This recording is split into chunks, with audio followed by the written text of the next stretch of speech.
vamos a revivir la segunda parte de una selección de anécdotas que mencionaron ciertos entrevistados en el año 2015, que hablan de sus historias, pero también hablan de la historia de Oriente. La idea de este programa, desde el puente, es reivindicar a las personas de nuestro pueblo y redefinir su identidad. Ese es el aporte que humildemente queremos intentar dejar en Oriente. En otras ediciones de Desde el Puente, dijimos que los recuerdos de la infancia, para la mayoría de las personas, son las que más marcan y se recuerdan durante el resto de la vida. Vamos a compartir entonces algunas anécdotas de esa etapa de la vida de la mayoría de los entrevistados del 2015. En primer lugar, varios de ellos están vinculados con, en cierta forma, la violencia política de la década infame y con la pobreza, con la dura realidad de esa época, tras la crisis del 30.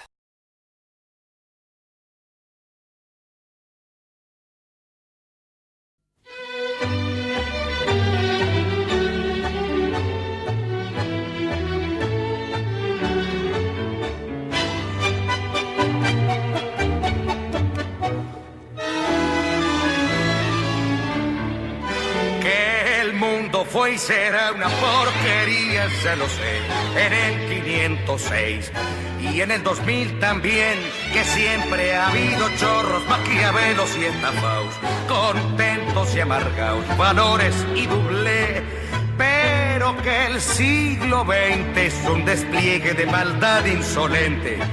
Ya no hay quien lo niegue, vivimos revolcados en un merengue y en un mismo lodo todos manoseados.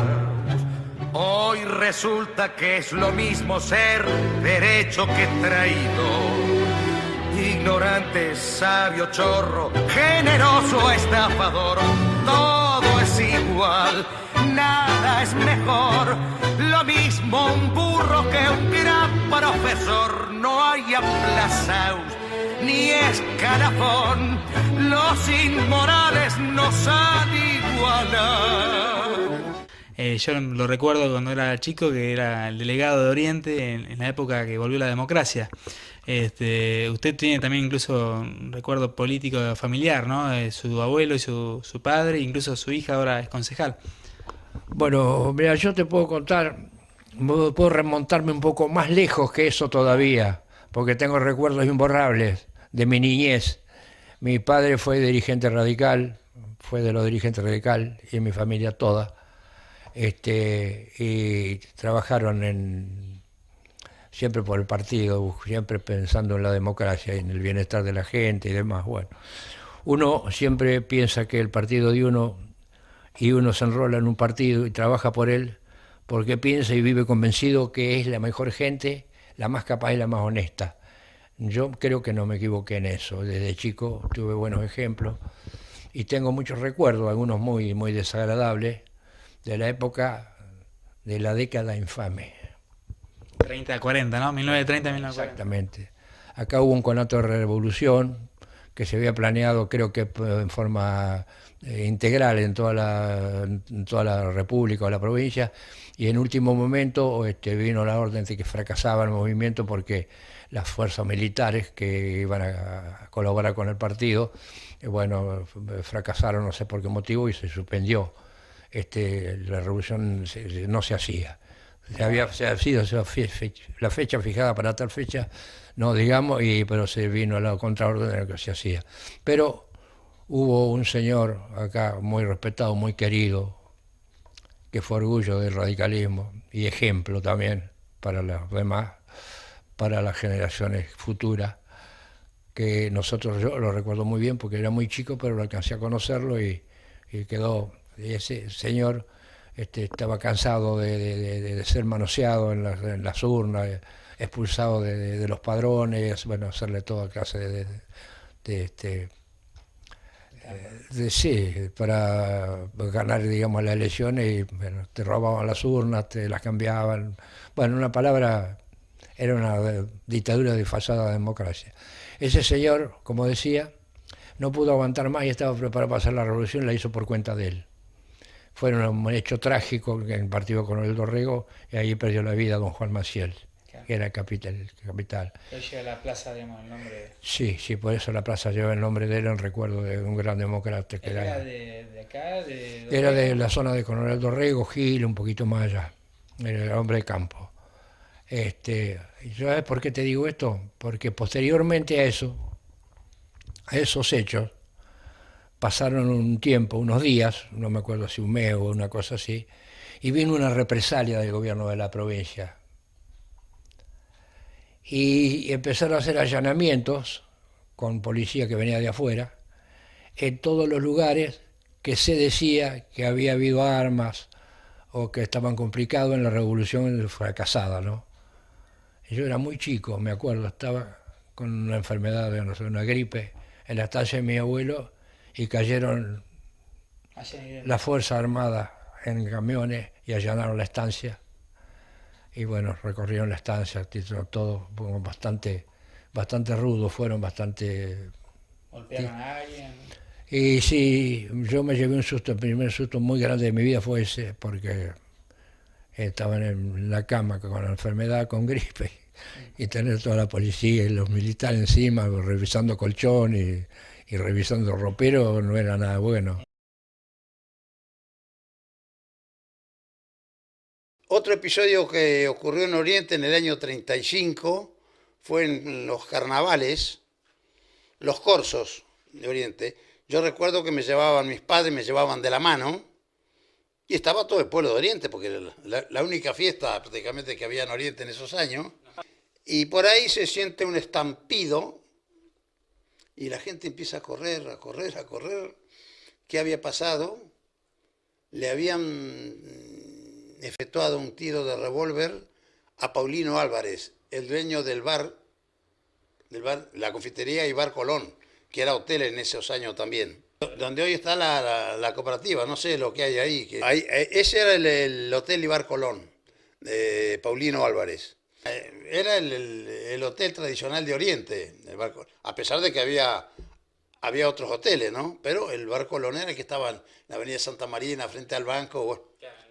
Este hombre no murió en el acto, sino que estuvo mucho tiempo internado. Si hubiera sido hoy día, no se muere. Pero la medicina que había en esos años había que aguantar. Porque murió al tiempo, no sé, creo que estuvo como un mes. Porque por no haber sacado permiso para sacar las mesas a la vereda. Sé que eran años duros y muy difíciles, años de la política, de los conservadores y radicales, que había, porque no había otros partidos. En esa época era conservador o radical.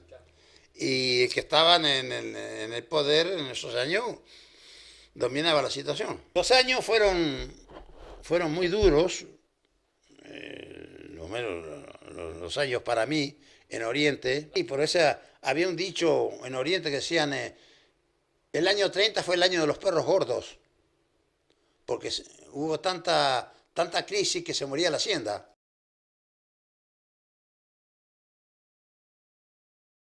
Los años fueron muy duros,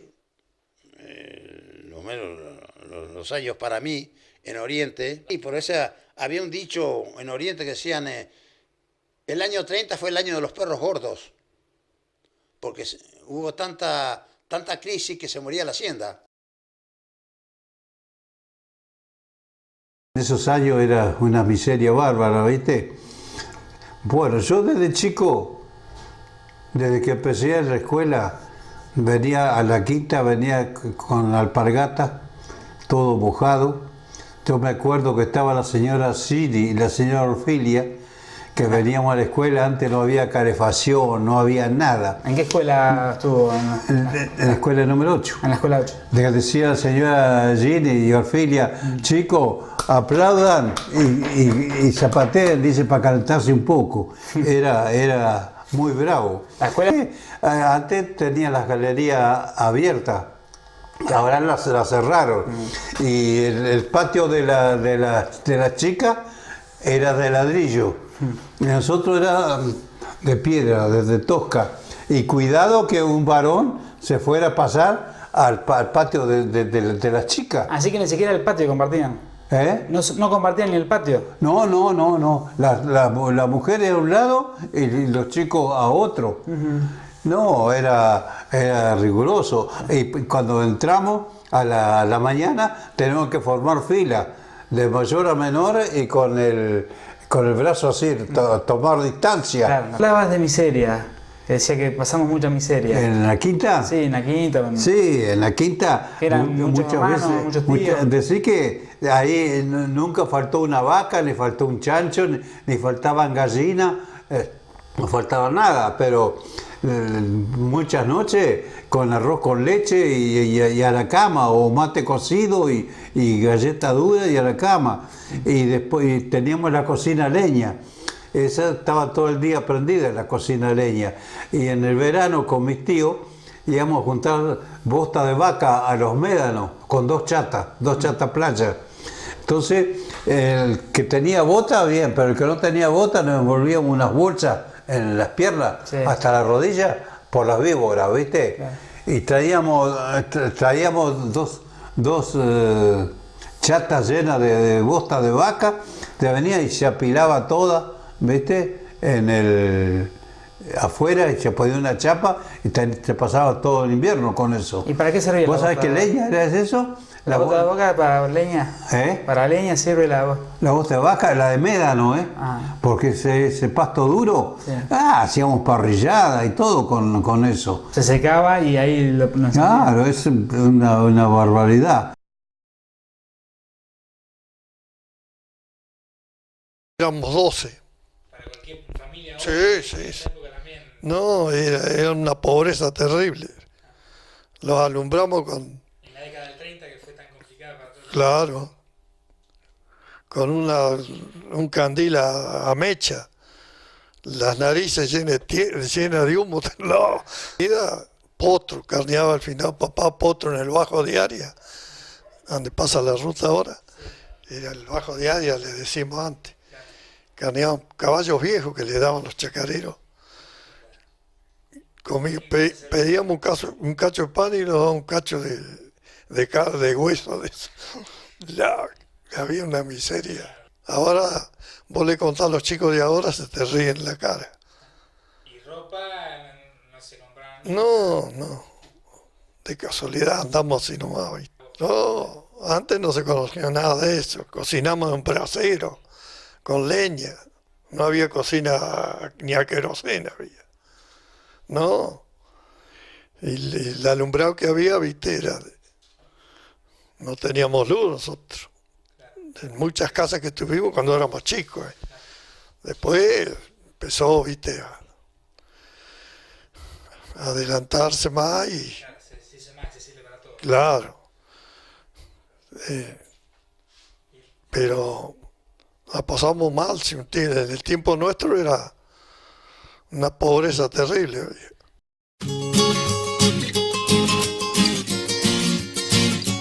Seguimos compartiendo algunas anécdotas jugosas de personas y personajes de Oriente, contadas durante el año 2015 en Desde el Puente.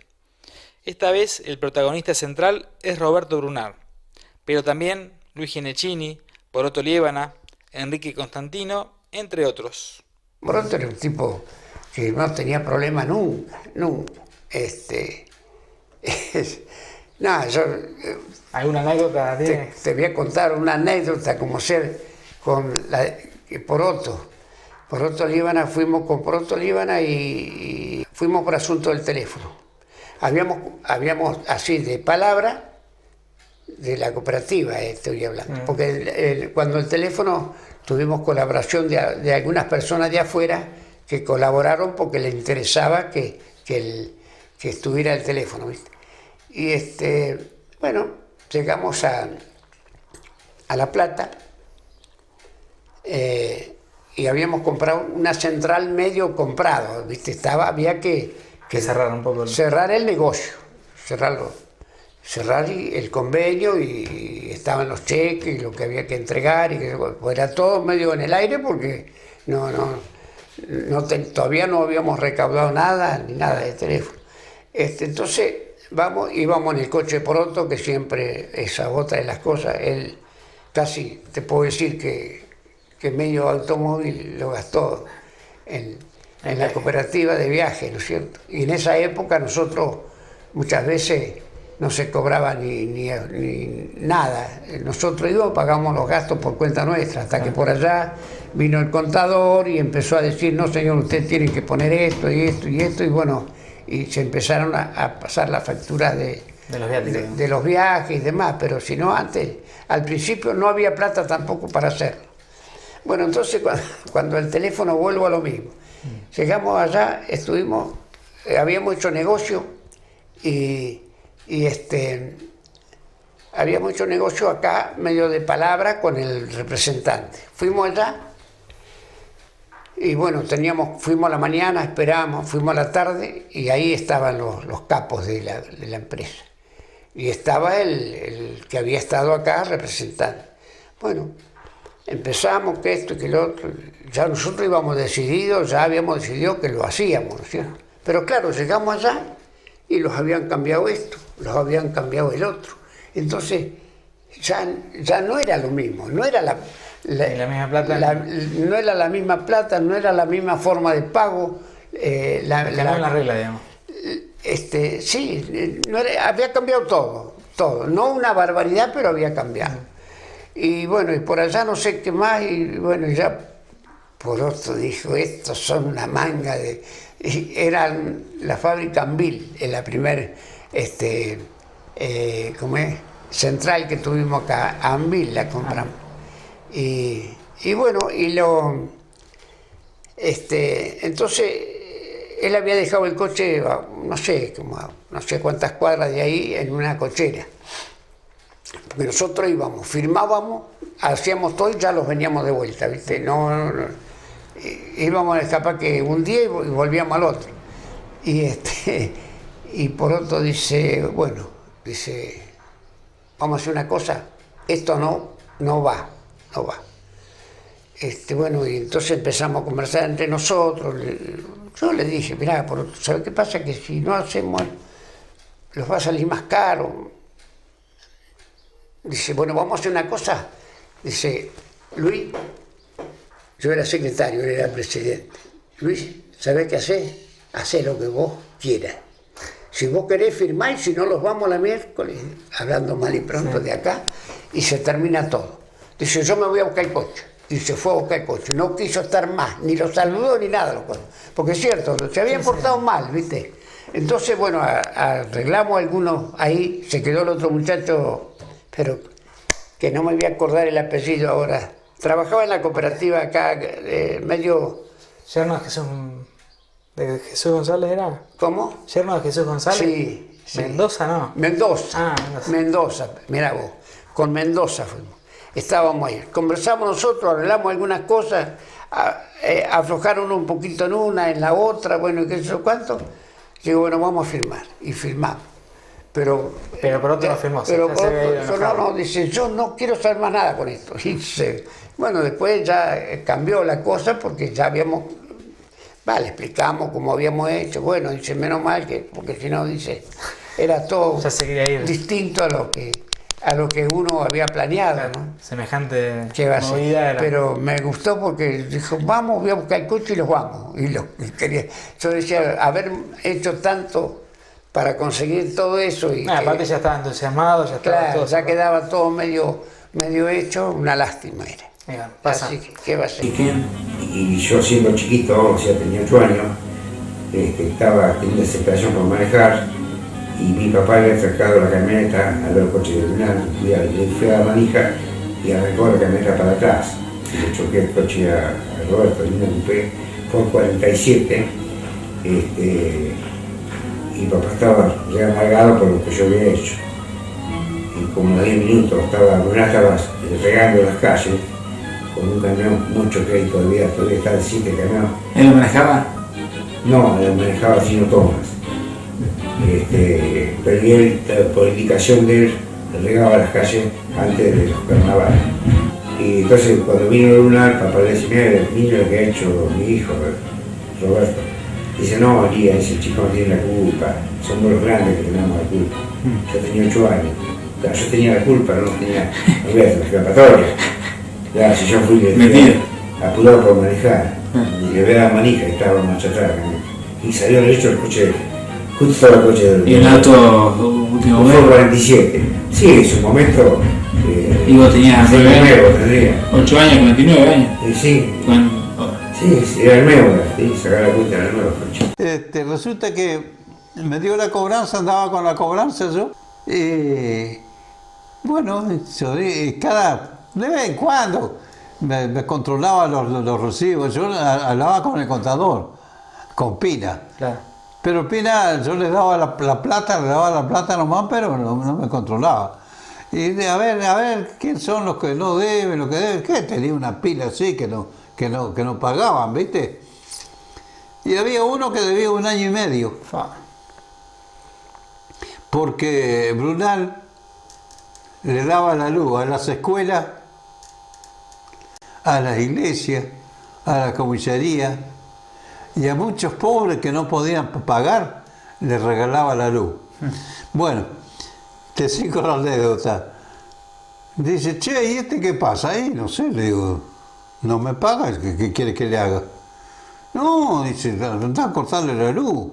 Brunal, digo, cortarle la luz. ¿Usted sabe lo que es para mí? Como si yo fuera a cortarte la luz a vos, que te conozco. Le digo, no, anda que te mando yo, dice. Bueno, yo fui a ver al candidato, fui temprano. Che, ¿qué pasa, Enrique? Te vengo a cortar la luz. No, dejate joder, dice, que me va a cortar la luz, vos sabés. Tengo las 2 chicas enfermas, que esto, que tengo poco pique. Y bueno, digo, yo soy empleado, le digo, que vos ponete en lugar mío. Yo soy empleado, a mí me manda. Le digo, dice, ¿cómo podemos hacer? Mira, vamos a hacer una cosa. Anda a verlo a Brunal. Vos decile que yo te corté la luz, pero yo no te voy a cortar la luz. Vos cerrás todo, vos estás con luz, yo la luz no te la voy a cortar. Entonces, vos agarrás y decile que vas porque yo agarré y te corté la luz. Algún arreglo te va a hacer. Bueno, agarró el caballo y se fue temprano, pues antes que se fuera para el campo el viejo. Bueno, cuando salió allá, porque Brunal hablaba así. ¿Qué anda haciendo, muchacho, por acá tan temprano? ¿Qué me anda haciendo? No tengo luz. Y bueno, ¿qué tengo que ver yo? Dale a Enrique que te dé a luz.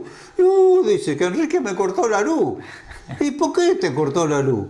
Y porque le debo, no sé tanto, le dijo ahí. Pero, che, podrá ser, dice este muchacho. Qué genio más podrido tiene este muchacho, dice, ¿no? Bueno, dice, pero vamos a ver, ¿qué pasa? ¿Cuánto debe? Y no sé cuánto eran entonces, 30, 40 pesos, 50. Bueno, metió la mano en el bolsillo, le dio la plata, tomá, pagale a Enrique, así no le debe nada a la hidroeléctrica, que le va a deber va a ser a Roberto Brunal. Y no le pagó nunca tampoco.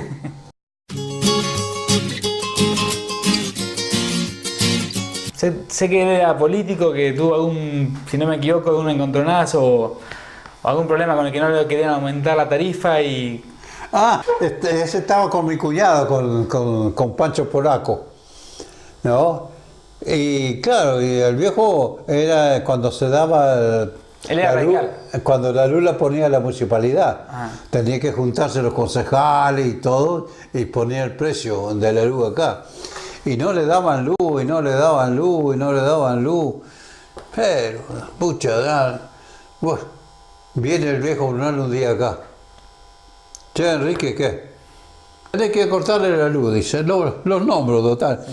A Juan Larce, que era el presidente del Oriente. Concejal a Gobea, que era el delegado, y Arle Álvarez, que era el concejal. Tenés que cortarle la luz a esos 3. Y digo, ¿y por qué? Porque no me dan 10 centavos de aumento. Y dice que sí, pero Brunal, digo, nosotros vamos a ir presos como está el asunto ahora, sino que no te hagas problema, muchacho. Yo respondo por ustedes, así el viejo.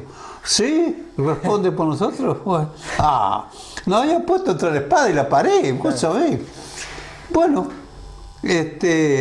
entonces estamos con Pancho, mi cuñado, viene acá. Y dice, ¿qué hacemos, Pancho? Y vamos a ir a cortarle, ¿qué va a hacer? Pero no le vamos a cortar en el día. Vamos a ir, qué sé yo, a la madrugada. Y vamos a agarrar una caña con un alambre así atravesado y le vamos a hacer un puente al fusible de arriba. Entonces, no lo cortamos nosotros, se quemó solo. Claro. Pero la casualidad va a ser los tres.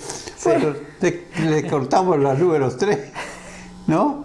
Al otro día viene el Arce. Che, Enrique, ¿qué pasó? Yo sabía que... Yo había trabajado con él y claro, todo. Todas las relaciones. ¿Qué pasó? No tengo luz. Me vas a perdonar, Juan, pero estamos de huelga. ¿Por qué?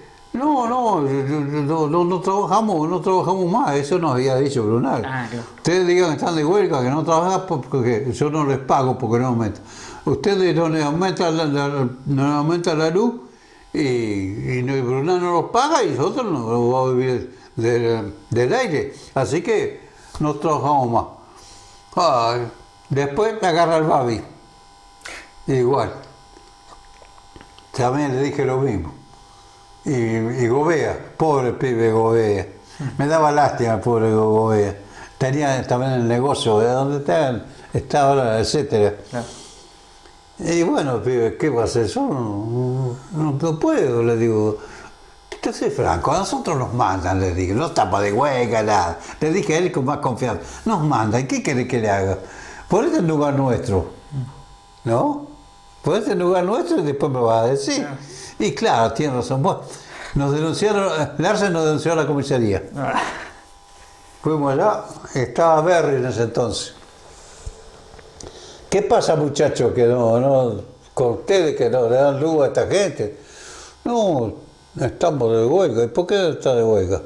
Y porque Brunal no los paga y no queremos trabajar más. Y se reía Berry. Nada, algo más pasa. Bueno, mira, le vamos a decir la verdad. A nosotros nos mandó Brunal. Le digo, ¿qué quiere que le diga? Nos mandó Brunal. Así que no sabemos qué hacer. Usted póngase en lugar nuestro. Claro. Él es el patrón. La espada de la pared, ¿no? Y claro, bueno, tiene razón, más. Déjenlo que yo lo voy a arreglar por mi cuenta. Siéntense ahí. Lo llamó a Larsen, al Babi y a Gobea. Entonces, Berry le comentó cómo era el asunto. Mira, póngase en lugar a los muchachos. Los muchachos no están de huelga, le dice. Lo manda el patrón, le dice. Porque ustedes no le aumentan 10 centavos el kilowatt. Tiene razón, si el patrón lo manda, ¿y qué van a hacer? Y se miraron uno con otro y dice el Babi, bueno, Enrique, si me da luz, para mañana ya tienen los 10 centavos. Bueno, está presente el oficial Berry, ¿eh? Sí. Así que terminó negociando terminó negociando usted. Sí. Entonces fuimos, conectamos la luz. Babi tenía en ese entonces un jeep, se fue del jeep a Dorrego y al otro día ya estaban los 10 centavos ya de aumento.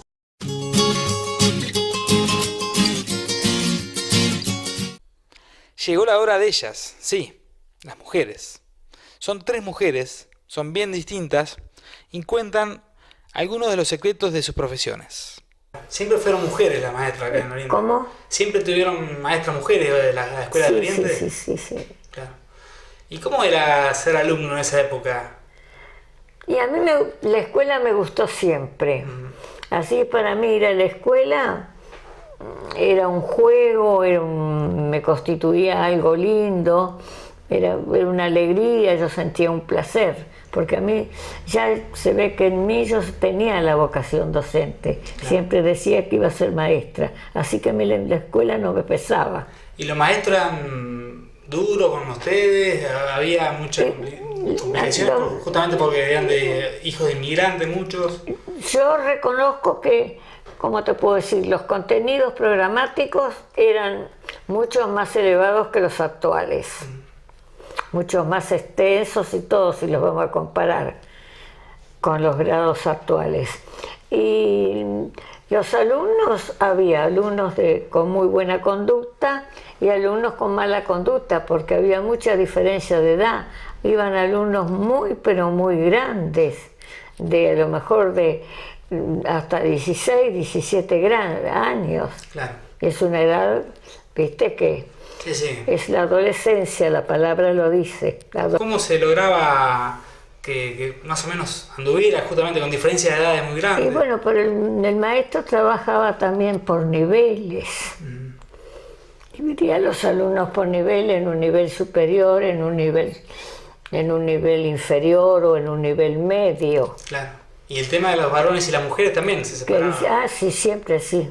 Por ejemplo, en los recreos, en los juegos no podían No, estar los juntos. recreos no separados, estaba el patio de las niñas y el patio de los varones. El patio de las niñas era la parte de ladrillo, Claro. porque la escuela estaba abierta. Ah, Recién se cerró en el año más o menos 1958, 57, que yo era docente de ahí. ¿había comedor en esa época ya? No, el comedor, mirá, justamente cuando yo asumí la dirección, ¿En qué año asumió la dirección? yo asumí la dirección a fines del 79. Ah, Y ni bien asumí la dirección, estaban esperando para abrir el comedor escolar. Uno de las personas que más pedía el comedor escolar era el doctor Guido, porque decía que había desnutrición en Oriente. Yo digo que es un trabajo que hay que gustarle mucho. claro, es vocación de servicio. Tener mucha paciencia, porque no es solo que vos agarrás un sueldo. Yo siempre les digo a las que van a entrar o las que entran nuevas, no es un sueldo. Hay que ver que la persona, hay que sentir mucho por la persona también. Respetarla, respetar esos momentos que ellos necesitan, porque a veces están solos sin estar solos, porque necesitan el apoyo de alguien, no solo que lo atendés porque lo estás curando o una inyección, no. A veces una palabra es mejor para ellos que todo. A mí me ha tocado gente que ha estado grave. Y a mí me tocó y me sirvió de experiencia. Siendo muy joven, cuando nació Robertito, tuve sin caminar 6 meses. Y es como que yo ya estaba, me veía ya que no caminaba, ya en Bahía Blanca, en el Pena. Y me sentía, pues no servía para nada, ¿viste? Qué sé yo, me sentía mal porque me veía así. Y estaba mucho más delgada que ahora, Dios me libre. Y me estaban con suero constantemente, me hicieron 2 transfusiones. Y ya al último le dijeron a mi hermana, que es la que murió en Bahía, de que yo ya no tenía vida, ¿viste? Me desahuciaron. Bueno, mi hermana venía un día como yo, dije, ¿qué te pasa? Nada, dice, bueno, era que le habían dicho que yo ya, bueno, viajó toda mi familia para allá, mi mamá, mis hermanos. Y es como que, viste, que siempre hay algo que te ilumina, como una estrellita que te da fuerzas, qué sé yo, que me dijo, me tenía que levantar, yo tenía que vivir, era muy joven. Tenía un hijo ahí esperándote. Claro, pensé en él, digo, ¿qué voy a estar haciendo yo acá? Yo tengo que vivir. Yo no comía porque no tenía ganas de comer, empecé a comer, a querer vivir, como quien dice, y acá te estoy contando el cuento. ¿Viste? Y eso se los cuento a los enfermos cuando están muy, ¿viste? Y es como que les doy una, ¿viste? Yo sentía que les daba una esperanza grande, aunque yo sabía que ellos no había nada que hacer, pero ellos se sentían bien y me agradecían. Vos mirá, le decía una señora que tenía cáncer, ya se le moría, me dice, mira vos, la Coca estuvo para morirse y hasta acá, y está bien. Le digo, viste que no hay que perder la esperanza, vos tenés que estar tranquila y todas estas cosas, viste. Y quedó esperanzada, que murió con una paz que uno se reconforta, mira. Porque le hizo bien unas palabras, viste. También chicos jóvenes, que eso me quedó siempre, de tantos, bueno, un chico que se tiró una vez en la ruta bajo un camión. Un chico de 19 años, que cuando yo lo fuimos a levantar a la ambulancia, después que subimos a la ambulancia, le digo, pero ¿y vos por qué te tiraste abajo? Porque mi novia me dejó. Pero vos sos muy chico, tenés 19 años, vos sabés las novias que vas a tener, vos sos un chico bonito, ¿sabés cómo te van a seguir? ¿Sabés? No, y ahí por ahí le digo, vos sabés, vos sos un chico lindo, vos sabés, pero olvídate de eso, es ahora. Vas a ver que dentro de un tiempo vos te vas a acordar de lo que yo te digo y te vas a reír de lo que hiciste. Y ahí quedó, y todavía me dice, quedó tan, qué sé yo, me dice, señora, ¿usted no me llevaría a su casa? Ay, no, querido, por favor, le digo, yo tengo hijos también y trabajo. No, le digo, ¿vos no tenés mamá? Sí, dice, pero mi mamá es muy, ¿cómo es? Tiene, no sé cómo me dijo una palabra. Sí, bueno, le digo, pero eso es para curarse, pero vos sos joven, la juventud, ganas todo con la juventud, le digo. Vas a ver lo que te digo yo, Mirá, y le conté mi historia, que yo muy joven estuve enferma y después le conté, ¿ves? Acá te estoy contando el cuento, ¿ves? Y estoy re contenta, le digo. Y mira vos, con todo no estás enfermo, ¿no? Y te vas a quitar la vida. Le digo, no, a ese chico y a otro que lo vi con unas muletas que no se podía parar y no caminaba, le conté lo mismo. Le digo, mira, yo estaba como vos y acá camino todo el día ahora. Me dice, señora, me agradeció, usted sabe que ni mi mamá me habló así como usted me habló. Le digo, bueno, yo también soy mamá, así que, pero es para que vos veas y tengas un poquito de esperanza. La esperanza no hay que perderla nunca, nunca. Y bueno, y después empecé a trabajar y bueno, se fueron abriendo caminos. Se fueron abriendo caminos y dando situaciones. Empecé a trabajar en turismo, dentro de lo que fue turismo. En una agencia que recién abría tuve la posibilidad de crear un área que era organización de eventos. Y dentro de los eventos es como que los eventos relacionados con la moda eran los que más me gustaban. Eso me di cuenta después de mucho tiempo, pero bueno. O sea, ¿qué eventos? Y organizamos, por ejemplo, jornadas desde jornadas de economía hasta casamientos, cumpleaños de 15, fiestas de fin de año de distintas empresas de Neuquén. Hicimos un evento que fue re importante en Villa Langostura, el lanzamiento de la nueva constitución de la provincia.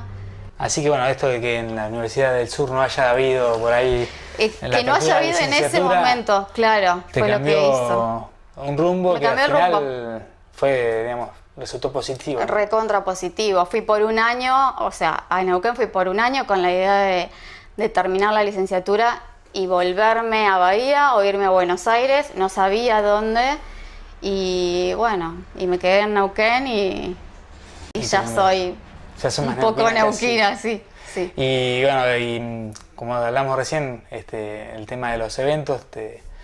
El tema de los eventos es como que me fue llevando a la parte de organización que no sabía que me gustaba, porque el tema de turismo es como que está bastante limitado a decir, bueno, trabajás en una agencia de viajes, en una aerolíneas, en un hotel, y sin embargo la organización de eventos dentro de la agencia de viaje me permitió ver otras cosas. Claro. Entonces ahí dentro de los eventos la parte de moda a mí particularmente me interesaba.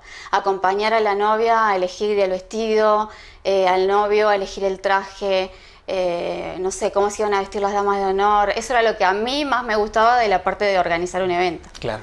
Y bueno, ha pasado el tiempo y te dedicaste ya, cambiaste el tema de... Pasó el tiempo y sí, después de unas vacaciones que me vine acá a Oriente, que fue en las vacaciones del verano del 2012, vine con la idea de hacer algo creativo, pero no veía la moda como una salida laboral.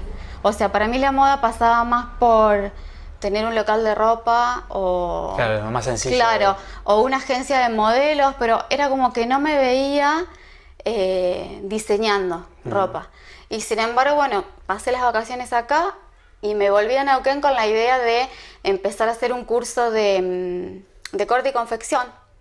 Así que contacté a la modista que me había hecho el vestido de novia y le pedí a ver si no me daba clases particulares y empecé ya en enero, todo febrero a tomar clases. En marzo, bueno, tuve un episodio de salud que medio que me descolocó, me cambió un montón la vida. Y ahí fue que decidí, bueno, hacer lo que realmente me gustaba, que lo descubrí ahí en ese momento. Quizá un poco tarde, porque hubiera estado re bueno a los 18 años darme cuenta de que la moda era lo que me gustaba. Pero Por ahí bueno, igual. ¿Lo tenías en los genes? Lo tenía en los genes seguramente, porque en el momento de empezar a estudiar, a aprender ya sea corte y confección, después hice un curso de asesoramiento de imagen personal y estilo, fui a charlas en la Universidad de Palermo, me empecé como a capacitar, claro, en el tema de la moda, hasta que me decidí inscribirme en la carrera de diseño en Neuquén, que es la filial del Instituto Piazza de Buenos Aires en Neuquén, y bueno, ahí ya directamente arranqué. Me empezaron a surgir un montón de pedidos, o sea, como que de nada, me armé una fanpage, contraté una diseñadora gráfica, que en realidad no la contraté, fue de onda, que era una profesora mía. Me dijo, tenés que armar tu marca, tenés que hacer una fanpage, tenés que comunicar lo que haces.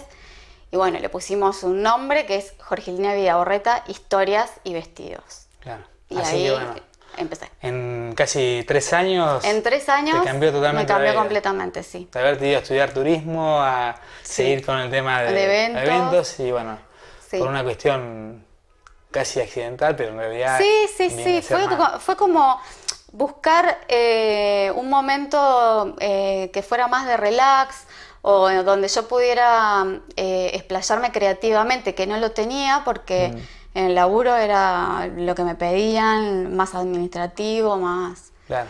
Y empecé con eso y después me di cuenta de que me gustaba. Empecé a hacer el curso pensando que me iba a hacer ropa para mí y nada más. Claro. Y haciendo un poquito de memoria, pensando en tus niñez, adolescencia en Oriente, seguramente te vendrán recuerdos y explicaciones de por qué también te gusta esto, ¿no? Sí.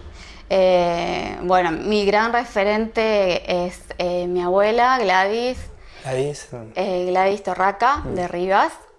Ella desde chica, desde los 18 años, empezó a coser y bueno, de hecho hizo muchísimos vestidos de novia acá en Oriente, y toda la ropa que yo tenía de chica y de adolescente me la hizo ella. Claro. ¿Y vos estuviste junto a ella en algún momento?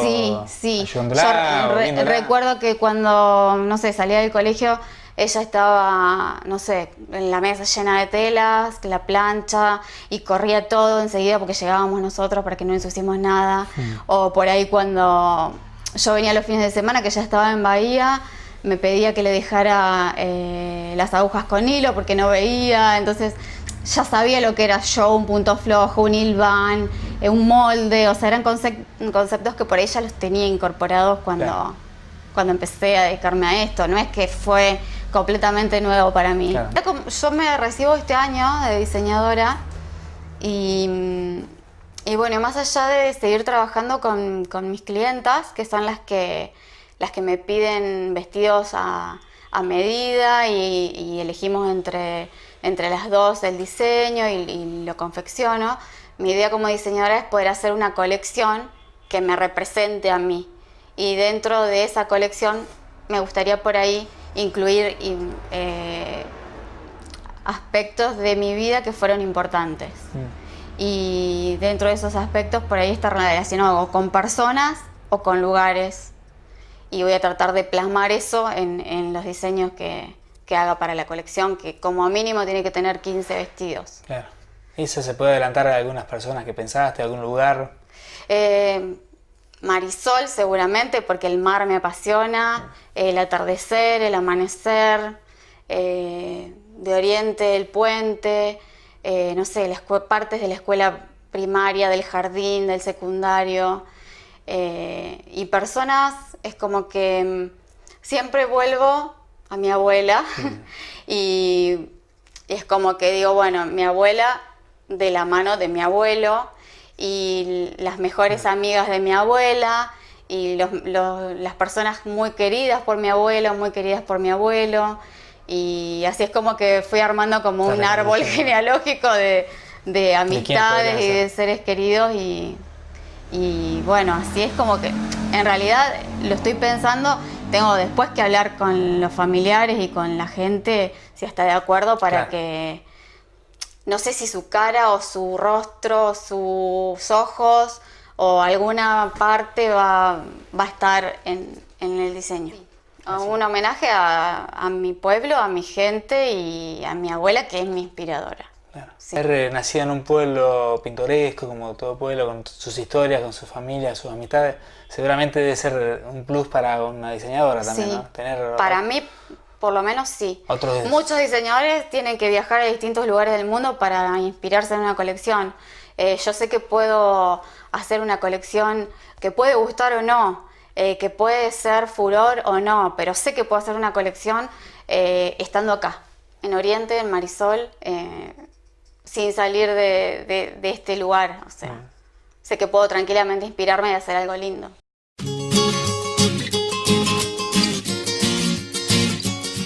Para cerrar el último programa especial de Desde el Puente sobre lo mejor del 2015, vamos a escuchar cómo era ser cartero en 1950, vamos a revivir un acontecimiento especial en la estación del ferrocarril, una trifulca deportiva, escucharemos a un músico y un poema.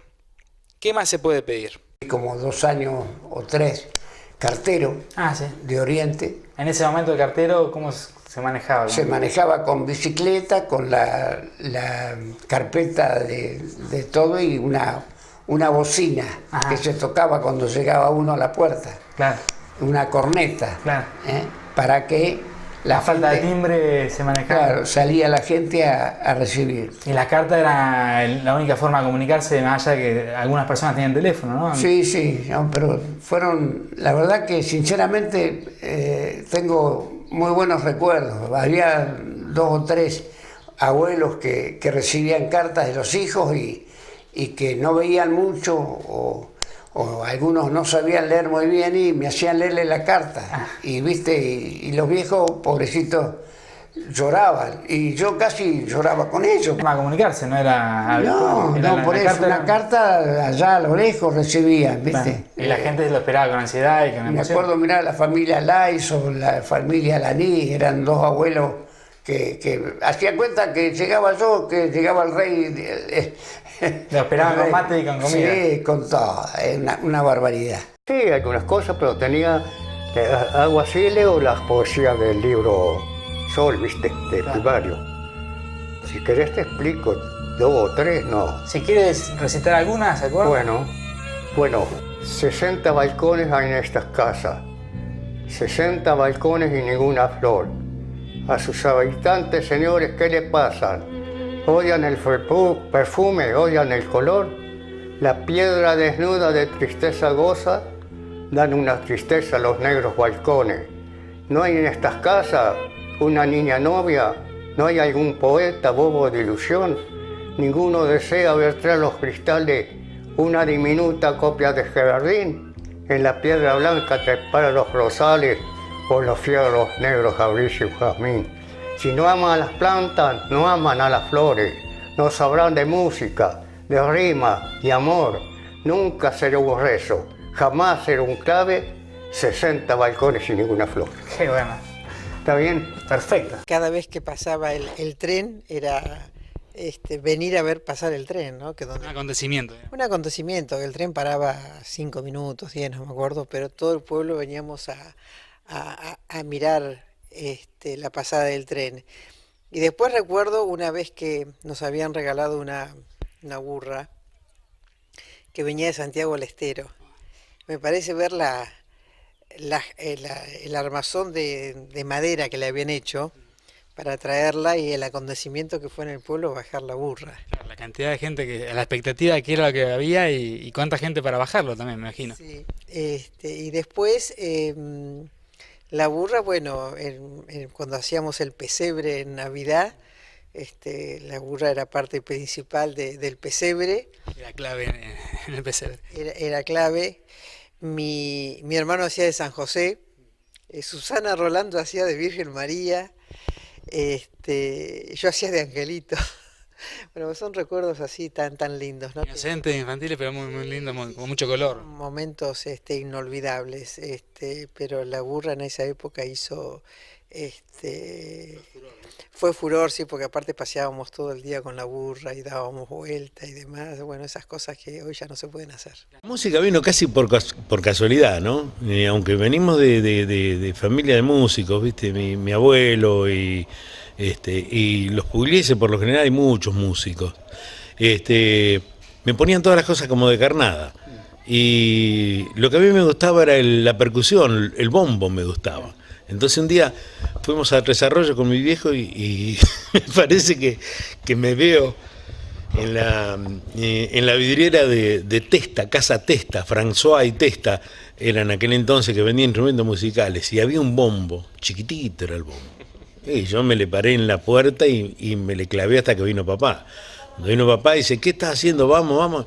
No, que quiero el bombo, Me le empaqué y bueno, y me lo compró el bombo. Y me lo traje para mi casa. Con eso empecé.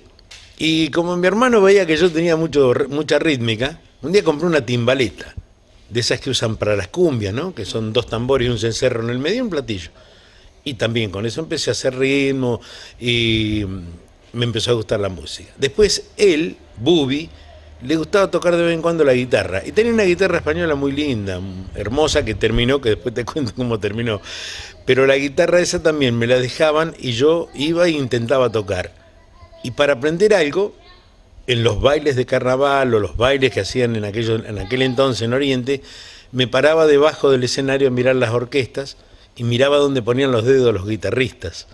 Entonces con eso después volvía a mi casa y trataba de ir haciendo lo mismo. Hasta que... ¿Cuántos años tenías ahí?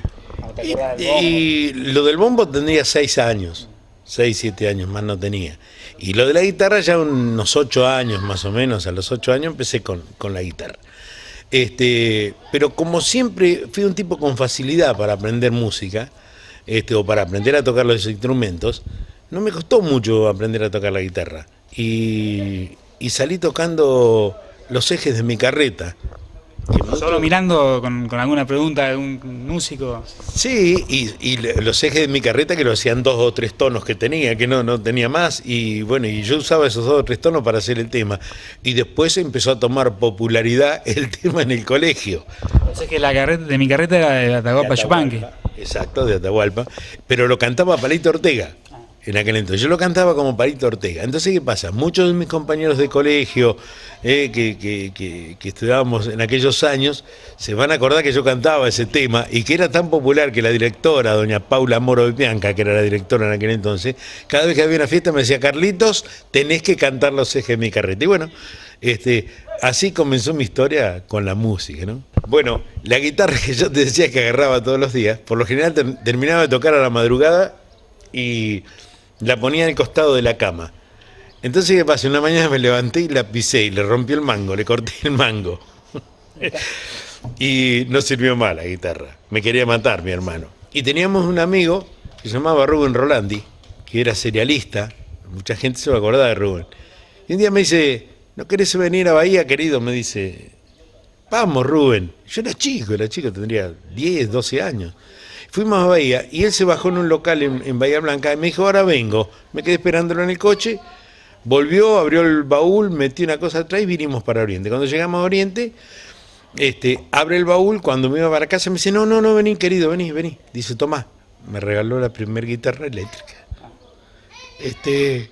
Y con esa empecé a hacer ruido fuerte, ¿no? Un día voy a un baile a Club Oriente y Luis Lopresti, él sabía que yo cantaba y todas esas cosas. Entonces me dice, ¿por qué no cantás esta noche con nosotros? No, le digo, Luis, que voy a cantar yo con ustedes. Tenía una orquesta ellos. Ellos tenían la orquesta Los Amigos en ese entonces. Y dice, ¿cantás una canción con nosotros? No, le digo, Luis, tenía vergüenza, yo me daba vergüenza, ¿viste? Bueno, y jorobó tanto y dale, y vení, que a la noche fui al baile. Iba igual yo a los bailes, ¿viste? Aunque chico iba. Y por allá en una de esas me dice, tráete la guitarra. Me llevé la guitarra, me conectó a un micrófono y la guitarra mía en ese entonces y me hizo cantar una canción de Sandro. Y la gente me ovacionó y la verdad que la pasamos realmente impresionante. Y bueno, y de ahí nació que tocara con Lopresti. Mirá, anécdotas montones. Recuerdo, mira, te voy a contar dos. Lopresti, yo digo que donde estaba el gringo siempre había alegría. Porque era un tipo alegre y le gustaba la música, como todo Tano.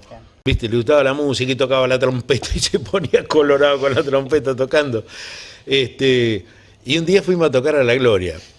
Y estábamos tocando un tema que cantaba Carlos Argentino en aquellos años. Y la gente más grande se va a acordar. Se llamaba Espuma de Mar.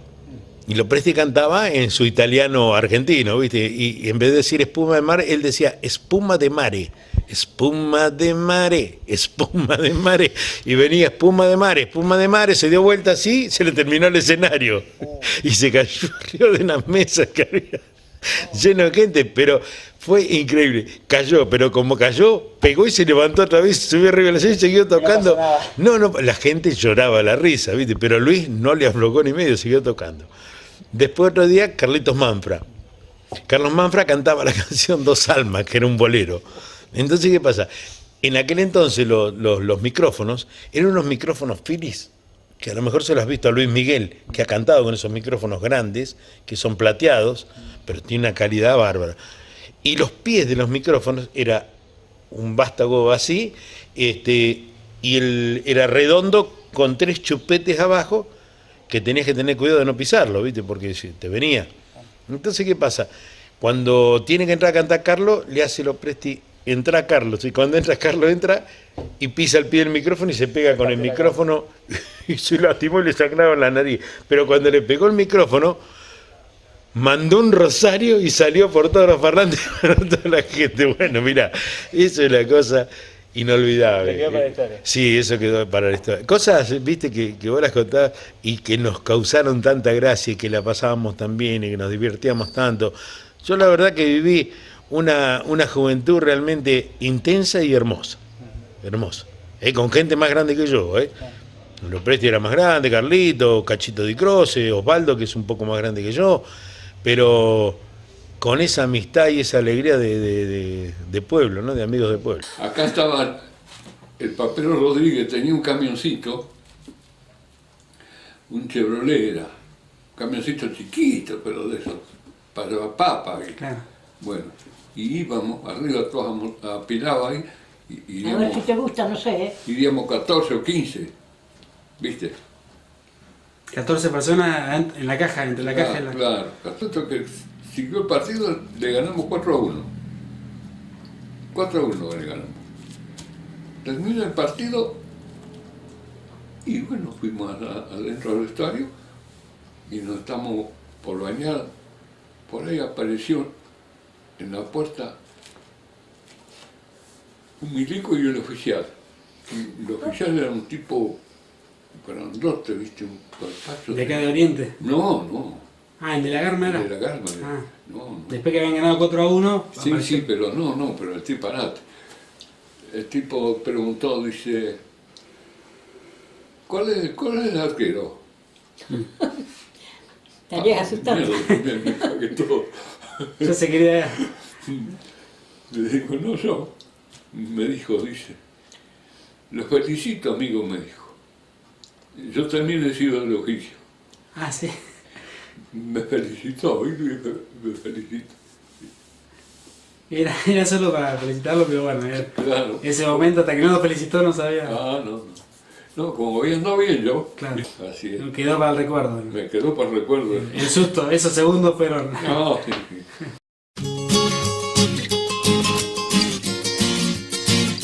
En la próxima edición de Desde el Puente contaremos otras historias inolvidables de Oriente. Muchas gracias por su compañía, nos vemos en 15 días, adiós.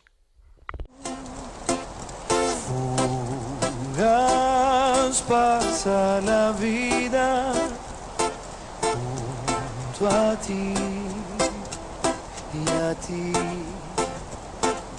a quien más quiero, amado amor, amor.